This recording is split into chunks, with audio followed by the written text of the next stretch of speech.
वांग्यापासून आपण भरीत करत असतो. वांग्याची रस्साभाजीही नेहमी असतेच. कधीतरी सुकी भाजीही होऊन जाते. पण आज करूयात वांग्यापासून तोंडी लावायला छान चटपटीत असे वांग्याचे काप. छान असं ताजं वांगं फ्रीजमध्ये ठेवण्यापूर्वी कापून घेतलं. वांग्याच्या या कापांवर थोडंसं लिंबू पिळून घ्यायचं. लाल तिखट, मीठ, हळद, धणेपूड, गरम मसाला पावडर आणि थोडासा फिश फ्राय मसालासुद्धा याच्यामध्ये घालायचा बरं का. आणि ही जी मसाल्याची पूड आहे ती वांग्याच्या कापांवर छान अशी भुरभुरून घेतली. मसाला वांग्याच्या कापांना एकसारखं लावून घ्या आणि मग मिठामुळं मसाल्यामुळं वांग्याच्या कापांना छान पाणी सुटतं.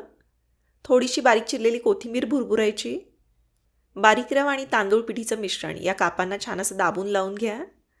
तव्यावर थोडंसं तेल गरम केलं आणि तेलावर हे जे वांग्याचे काप आहेत ते छान खरपूस असे दोन्ही बाजूंनी भाजून घेतले. एखाद्या वेळी पोळी भाजी करायचा कंटाळा आला तरीसुद्धा भातवरणासोबतही हे जे वांग्याचे काप आहेत ते मस्त चटपटीत असे लागतात. जरूर करून बघा.